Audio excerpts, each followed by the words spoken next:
पहले एक तारे का जो जन्म होता है ना, ठीक है, गैस और धूल का, ठीक है, गैस धूल का, गैस और धूल, गैस और धूल का एक बादल होता है, ठीक है। इस पूरे अंतरिक्ष में कई जगह पर होता है मेरे बच्चों, गैस और धूल का एक बादल होता है जिसे हम लोग मेरे बच्चों बोलते हैं नेब्यूला। इसे क्या बोला जाता है? नेब्यूला। इसे क्या कहते हैं? नेब्यूला, ठीक है। या फिर इसे हिंदी में बोलते हैं निहारिका, ठीक है, निहारिका के नाम से जाना जाता है। रखिएगा, अंतरिक्ष में मेरे बच्चों गैस और धूल का, ये जो आपको दिखाई पड़ रहा है पिंक कलर का, ये गैस और धूल का एक बहुत बड़ा बादल होता है। ये अंतरिक्ष में कई जगहों पे पाया जाता है, कई जगहों पर ये मौजूद होता है, एक जगह नहीं कई जगहों पर मौजूद होता है। और इसे हम लोग नाम देते हैं बच्चों नेब्यूला का, या इसे निहारिका कहा जाता है, ठीक है। इसे निहारिका के नाम से जाना जाता है या नेब्यूला कहा जाता है। ये जो मेरे बच्चों नेब्यूला होता है ना, इसके अंदर बहुत सारी गैसेस होती हैं, लेकिन मुख्यतः जो है वो हाइड्रोजन गैस होती है। कौन सी गैस होती है? हाइड्रोजन गैस होती है, ठीक है। और ये जो हाइड्रोजन गैस होती है मेरे बच्चों, ठीक है, हाइड्रोजन गैस होती है, ये दो टाइप की हाइड्रोजन गैस, वैसे तो हाइड्रोजन जो होती है वो तीन टाइप की होती है, 1H1, 1H2, 1H3, ये तीन टाइप की हाइड्रोजन होती है। लेकिन ये दो टाइप की हाइड्रोजन यानी 1H2, 1H3, ये जो गैस होती है, हाइड्रोजन के जो दोनों टाइप होते हैं, प्रकार होते हैं, ये आपस में जुड़ने लगते हैं और जुड़कर ये हीलियम में बदल जाते हैं। किस में बदल जाते हैं मेरे बच्चों? हीलियम में बदल जाते हैं। और जब ये हीलियम में बदलते हैं तो इससे बहुत ज्यादा ऊर्जा निकलती है, ठीक है, ऊर्जा निकलती है। ये जो प्रक्रिया होती है, ठीक है, ये जो प्रक्रिया होती है, इसे हम लोग मेरे बच्चों नाम दिया जाता है, इसे हम लोग संलयन कहते हैं। इसे क्या बोलते हैं? इस प्रक्रिया को नाभिकीय संलयन कहते हैं। इसे नाभिकीय संलयन की प्रक्रिया कहा जाता है, ठीक है, नाभिकीय संलयन की प्रक्रिया कहा जाता है। तो मैंने क्या बताया, इस ब्रह्मांड के, इस कहानी को सुनते वक्त मैं आप लोगों से रिक्वेस्ट करूंगा, कोई कमेंट कोई बात ना लिखें ना करें, चुपचाप इस कहानी को लिखें, सुने और ध्यान से सीखें कि क्या क्या चीजें बोली जा रही हैं, क्या क्या बातें हैं। बहुत मजा आएगा, ठीक है। फिर जो भी होगा वो बाद में आप लोग सुनेंगे। तो मैंने क्या बताया कि मेरे बच्चों की गैस, इस ब्रह्मांड में, इस अंतरिक्ष में गैस और धूल के बादल होते हैं जिन्हें कहा जाता है नेब्यूला या जिन्हें कहा जाता है निहारिका, ठीक है। और इस गैस और धूल के बादल में, ठीक है, जब हाइड्रोजन गैस मिलती है, हाइड्रोजन के ये दो आइसोटोप यानी दो प्रकार होते हैं हाइड्रोजन की, ये जब आपस में मिलते हैं तो ये हीलियम में बदलने लगते हैं। और जब ये हीलियम में बदलने लगते हैं तो इससे बहुत ज्यादा ऊर्जा निकलती है। और फिर यही जो हाइड्रोजन है, मतलब बहुत बहुत बहुत ज्यादा जो ये हाइड्रोजन होती है, ये हाइड्रोजन आपस में जुड़ती रहती है, ऊर्जा निकलती रहती है, हाइड्रोजन जुड़ती रहती है, ऊर्जा निकलती रहती है। और इस तरीके से बहुत सारा हाइड्रोजन आपस में जुड़कर, ठीक है, जुड़कर जुड़कर एक एक जगह पर एकत्रित हो जाता है और उसमें नाभिकीय संलयन की प्रक्रिया शुरू हो जाती है। और नाभिकीय संलयन की प्रक्रिया में हाइड्रोजन के आइसोटोप, हाइड्रोजन के ये जो समस्थानिक है, हाइड्रोजन के ये जो टाइप है, आपस में जुड़ जुड़कर हीलियम में बदलते जाते हैं, ऊर्जा निकलती जाती है। और जब यही प्रक्रिया चलती रहती है तो एक छोटे तारे का जन्म होता है, ठीक है, छोटे तारे का जन्म होता है। हो सकता है छोटे तारे की जगह पर बड़े तारे का भी जन्म हो जाए, ठीक है, जिसके पास बहुत ज्यादा ईंधन हो, एक बड़े तारे का भी जन्म हो सकता है। लेकिन अभी हम लोग बात कर रहे हैं एक छोटे तारे के जन्म की।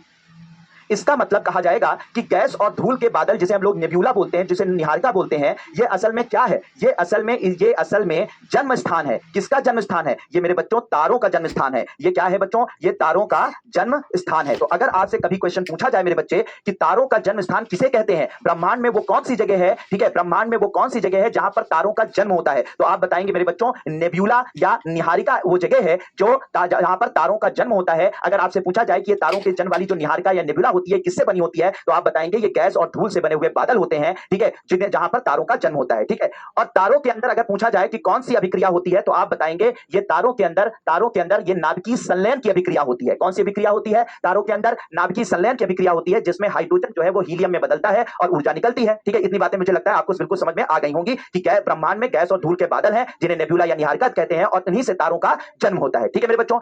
अब यहां पर जब तारों का जन्म हो गया और मान लीजिए कि एक छोटा तारा बना, कौन सा तारा बना बच्चों? छोटा तारा बना। तो जब एक छोटा तारा बना, एक छोटे तारे का जन्म हुआ, ठीक है, एक छोटे तारे का जन्म हुआ, यही छोटे तारे के अंदर जो है वो अभिक्रिया चलती रहती है। कौन सी अभिक्रिया? नाभिकीय संलयन की अभिक्रिया चलती रहती है। हाइड्रोजन जो है वो हीलियम में बदलता रहता है, हाइड्रोजन हीलियम में बदलता रहता है, हाइड्रोजन हीलियम में बदलता रहता है। तो जितना हाइड्रोजन होता है वो सब का सब जब हीलियम में बदलते लाखों करोड़ों अरबों सालों के अंदर जब सारा का सारा हाइड्रोजन, जितना भी हाइड्रोजन एक तारे के अंदर रहता है वो हीलियम में बदल जाता है, हीलियम में बदल जाता है, तो ये तारा जो है वो फैलने लगता है, ऐसे फैलने लगता है। और इस तारे को नाम देते हैं रेड जायंट, रेड जायंट या लाल दानव तारा कहा जाता है। इसे क्या बोलते हैं? लाल दानव तारा कहा जाता है। तो अरबों साल, ठीक है, अरबों वर्ष के बाद, ठीक है, अरबों वर्ष के बाद ये जो छोटा तारा था, ये जब इसका फ्यूल ईंधन खत्म होने लगता है मेरे बच्चों, तो ये लाल दानव तारे में बदल जाता है, ठीक है। और जब ये लाल दानव तारा, ठीक है, बिल्कुल इसके सारे के सारे जो फ्यूल बिल्कुल खत्म हो जाता है, जब पूरी तरीके से इसके अंदर का सारा ईंधन, ईंधन क्या है? वही हाइड्रोजन, जब सारा का सारा ईंधन इसके अंदर से खत्म हो जाता है मेरे बच्चों, तो इससे एक प्लैनेटरी नेब्यूला या ग्रही नेब्यूला बनता है। क्या बनता है? प्लैनेटरी नेब्यूला नेब्यूला या ग्रही नेब्यूला बनता है। इस तरीके का एक स्ट्रक्चर बनता है जिसे ग्रही नेब्यूला कहते हैं और फाइनली कुछ समय के बाद ये छोटा तारा एक सफेद बौने तारे में बनकर खत्म हो जाता है। किसमें बदल जाता है मेरे बच्चों? सफेद बौने तारे में बनकर समाप्त हो जाता है। बौने तारे में बनकर सफेद बौने तारे में बनकर समाप्त हो जाएगा। ठीक है, तो जब एक छोटा तारा, मेरे छोटा तारा और वो छोटा तारा, आप कंपैरिजन अगर कहेंगे तो जैसे हमारा सूर्य है तो सूर्य एक छोटा तारा है। तो अगर सूर्य का जन्म जो हुआ होगा वो नेब्यूला से हुआ होगा, निहारिका से हुआ होगा और निहारिका से होने के बाद उसने वो अरबों साल जल चुका है, कुछ और साल जलेगा और जलने के बाद वो लाल दानव तारे में बदल जाएगा और लाल दानव तारे के बाद मेरे बच्चों, ठीक है, यही प्लैनेटरी नेब्यूला में बदलेगा कुछ इस तरीके के स्ट्रक्चर में बदल जाएगा और उसके बाद सफेद बौने तारे, ठीक है, में बदलकर ये समाप्त हो जाएगा, यानी इसकी मृत्यु हो जाएगी, इसका जो है वो अंत हो जाएगा। तो इसका मतलब मामला ये है कि हमारा जो ये सूर्य है मेरे बच्चों, ये जो है सफेद बौने तारे में, इसका अंत सफेद बौने तारे की तरह होगा, इसका अंत जो है वो सफेद बौने के तारे के रूप में होगा। ठीक है, तो मुझे लगता है मेरे बच्चों बिल्कुल स्पष्ट है, बिल्कुल कोई डाउट मत रखिएगा, आपको मुझे लगता है बिल्कुल एबीसीडी की तरह से मैंने बता दिया और आपको ये बात बिल्कुल समझ में आ गई होगी। ठीक है, अब बात करते हैं, अगर हम लोग बात करते हैं, ठीक है, अब अगर चाहे इसमें सारी चीजें करें। अब देखिए मेरे बच्चों, 2 मिनट का मैं आपको, इसमें कोई क्वेश्चन अभी कोई फालतू की बातें, इसमें कुछ कमेंट करने की जरूरत नहीं है। अभी आगे जो चीजें मैं समझा बिल्कुल कोई कमेंट मत करिएगा। ठीक है, अब पहले इसको उतार लीजिए, जो मैंने बात लिखाई है, जो जैसे इसमें है बिल्कुल एज इट इज, 3 मिनट का आपको मौका दे रहा हूं, जल्दी से उतार लीजिए। फिर जब एक बड़े तारे का जन्म होता है तो क्या होता है उसको बताता हूं, नहीं तो फिर उसको मिस कर दोगे। तो पहले ये पूरा का पूरा जैसे बना हुआ है इसी तरह से इसको बना लो। और जन्म स्थान है ये गैस और धूल के बादल में होता है और ये में तारों का जन्म गैस और धूल के बादल में होता है और इसे नेब्यूला या निहारिका कहते हैं। और इनमें जो है वो कुछ जो गैसेस होती हैं, यानी हाइड्रोजन गैस, क्या होता है, एक तारे का जन्म होता है, छोटे तारा है, फिर अरबों वर्ष के बाद जो है जब ग्रही नेब्यूला में बदलता है और फाइनली जो है सफेद बौने तारे में बदलकर ये समाप्त हो जाता है। तो ये एक छोटे जैसे सूरज जैसे छोटे तारे का एक जीवन काल है, या पूरा का पूरा सिस्टम है। पहले इसे जल्दी से उतारिए, फिर उसके बाद आगे की चीज और भी इंटरेस्टिंग है, मैं बताता हूं। ठीक है, यही गैस और धूल के बादल से मेरे बच्चों बनता है क्या? इसी गैस और धूल के बादल से बनता है एक बड़ा तारा। ठीक है, बड़ा तारा मान लेते हैं कि बड़ा तारा का सोलर मास, यानी कि उसका जो द्रव्यमान है वो सूर्य से 2 से 3 गुना ज्यादा है। ठीक है, कम से कम बड़ा होने को तो बहुत लो बैटरी प्लीज चार्ज ज्यादा उसका द्रव्यमान हो। ठीक है, तो अब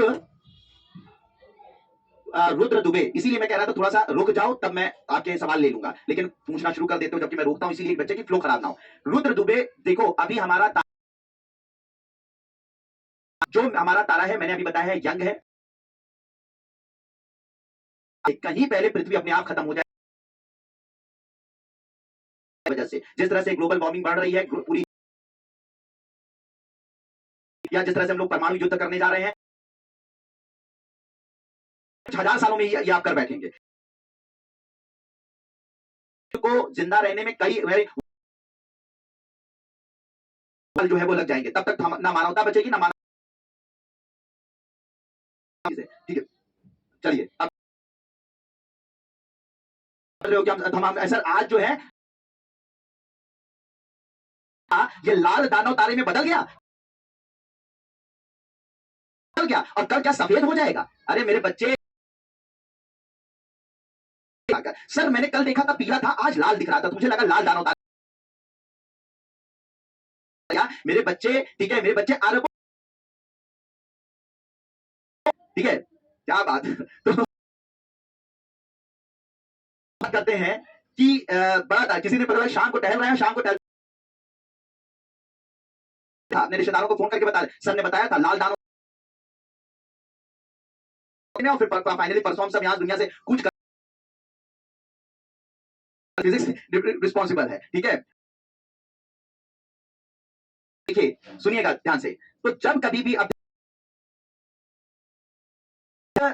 जहां पर लिखा है, इसमें कम से कम सूर्य के द्रव्य, ज्यादा कुछ भी हो सकता है, लेकिन सबसे बड़े तारे की कैटेगरी में रखते हैं। तो जब सूर्य से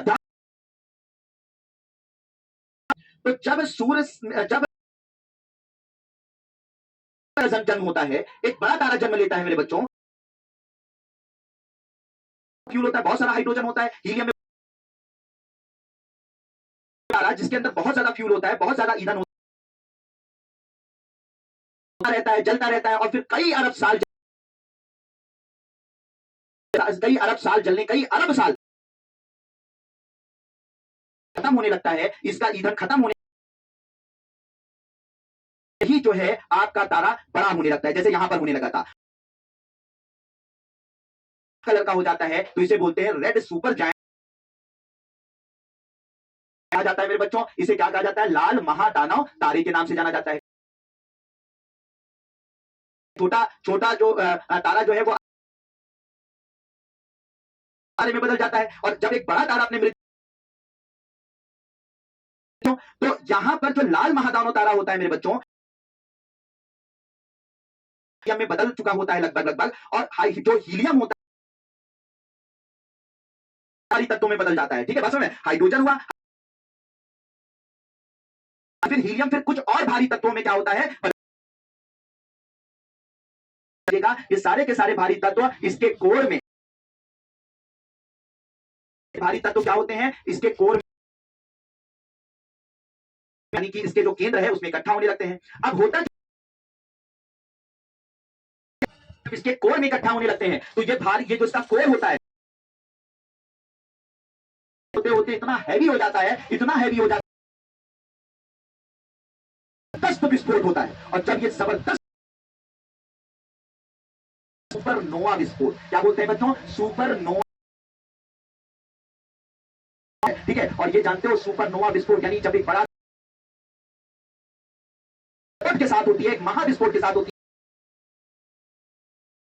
है सुपरनोवा विस्फोट। और सुपरनोवा विस्फोट इतना बड़ा विस्फोट होता है, तो छोड़ दो, तो बहुत मतलब एक तरीके से कह सकते हैं कि तारे में सुपरनोवा विस्फोट हो जाए तो उसकी चमक इतनी ज्यादा हो, के बाद जो सबसे करीबी तारा है वो प्रॉक्सिमा सेंचुरी है, उसमें सुपरनोवा विस्फोट हो जाए मेरे बच्चों, पहुंचेगा, यानी प्रॉक्सिमा सेंचुरी के रात दिन में अपना सूरज यानी प्रॉक्सिमा सेंचुरी जो है वो विस्फोट होता हुआ दिखाई पड़ेगा। पर जब दिन और रात का सिस्टम खत्म हो जाएगा तो पृथ्वी भी खत्म। यहां से खरबों खरबों किलोमीटर दूर अगर एक छोटे से तारे में दिखाई पड़ेगा, इतना भयंकर विस्फोट होता है ये सुपरनोवा विस्फोट। ठीक है, अब ये जो सुपरनोवा विस्फोट होता है मेरे बच्चों, ठीक है, सुपरनोवा विस्फोट, ये सॉरी, ये जो आपका रेड सुपर जायंट है, क्या होता है इस तारे में? सुपरनोवा विस्फोट होता है। सुपरनोवा जो विस्फोट होता है, ये सुपरनोवा विस्फोट के बाद दो चीजें बनती हैं। ठीक है, तत्व है, और ये जो भारी तत्व है एक बार की इतने भारी हो जाते हैं कि इसका कोर विस्फोट होता है। अब इस सुपरनोवा के विस्फोट के बाद बहुत सारा पूरे के पूरे अंतरिक्ष में, ठीक है, पूरे के पूरे अंतरिक्ष में इसके अंदर से बहुत सारा जो अवशेष होते हैं, क्या बनता है इससे? एक जो इसके अवशेष होते हैं, यानी सुपरनोवा विस्फोट के बाद जो अवशेष निकलते हैं, उस अवशेष को क्या कहा जाता है? न्यूट्रॉन स्टार कहा जाता है। क्या कहा जाता है? Neutron star. तो याद रखिएगा मेरे बच्चों, जैसे आपको बात बिल्कुल क्लियर हो जाएगी कि जब एक बड़ा तारा होता है, बड़ा तारा का मतलब होता है जब इसकी मृत्यु होती है तो सुपरनोवा विस्फोट होता है, और सुपर तारे का जन्म होता है। ये न्यूट्रॉन तारे क्या होते हैं बच्चों? छोटे छोटे तारे, जो रेडियस होता है वो लगभग 20 से 30 किलोमीटर होता है। इतना ज्यादा होता है, इतना ज्यादा होता है, इतना, ठीक है, मास ज्यादा होगा, इतना ज्यादा द्रव्यमान होगा, एरिया कम होगा, तो छोटे स्टार्स का इतना ज्यादा, तो इतना इतने भारी हो जाते हैं न्यूट्रॉन स्टार कि माना जाता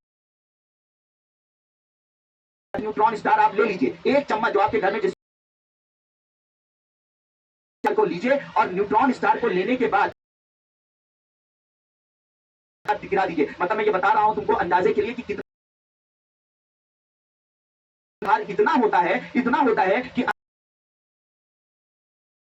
अगर एक चम्मच न्यूट्रॉन स्टार को गिरा दीजिएगा तो एक चम्मच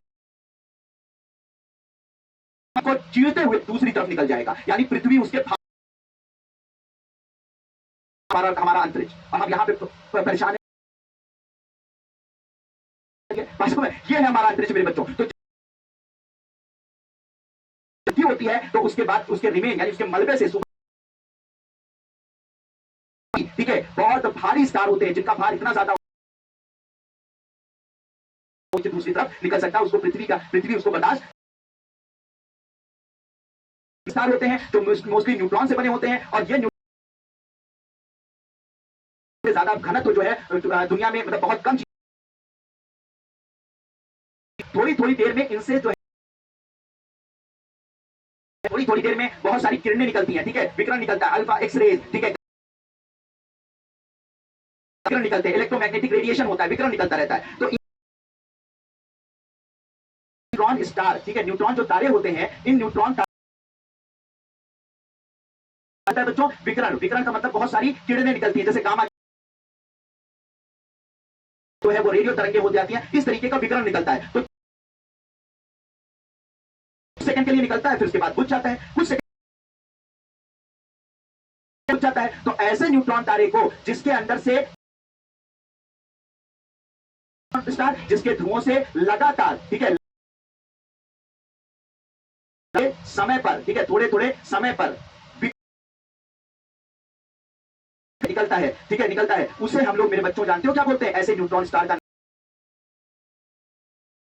क्या बोलते हैं? पल्सर। अक्सर करंट अफेयर में इसे पल्सर क्या होते हैं, तो याद रखिएगा, अगर आप पल्सर एक तरीके का न्यूट्रॉन स्टार है और इसमें होता क्या है, ध्रुवों के यानी इनके ध्रुवों से रहता है, ऐसे चलते हैं बुझ जाते हैं, चलते हैं बुझ जाते हैं, पल्सर कहा जाता है इन्हें, क्या बोला जाता है? Neutron star. जिनके अंदर क्षेत्र होता है, यानी जिनके अंदर चुंबकीय क्षेत्र दर्शाते हैं, ठीक है, तो ऐसे न्यूट्रॉन स्टार को हम लोग मैग्नेटार कहते हैं। क्या न्यूट्रॉन स्टार के दो रूप, न्यूट्रॉन स्टार के जो एक का नाम होता है चुंबकीय क्षेत्र बहुत ज्यादा होता है, चुंबकीय चलता है बुझता है, चलता है बुझता है, कुछ ऐसे ऐसे न्यूट्रॉन स्टार क्या होते हैं, तो याद रखिए सुपरनोवा विस्फोट के बाद बनते हैं। सुपरनोवा तारा जब मृत्यु होता है, जब बड़े तारे की तारा जो तारे बनते हैं इसके मलबे से, और उस ये जो न्यूट्रॉन तारे कहे जाते हैं। तो हो मेरे बच्चों, ये जो है बड़ा तारा, बड़े तारे निहारिका गैस और धूल का बादल है, तारा होता है। ये बड़ा तारा जब अपने जीवन काल को लाल महादानव तारे में बदल जाता है और जाती है और इसके कोर में इकट्ठा होने लगती है, और इसके बाद एक जबरदस्त जन्म होता है न्यूट्रॉन तारों का। न्यूट्रॉन तारे जो है वो से लगातार विकिरण निकलता रहता है, जलता रहते हैं, और कुछ न्यूट्रॉन तारों के अंदर बहुत ज्यादा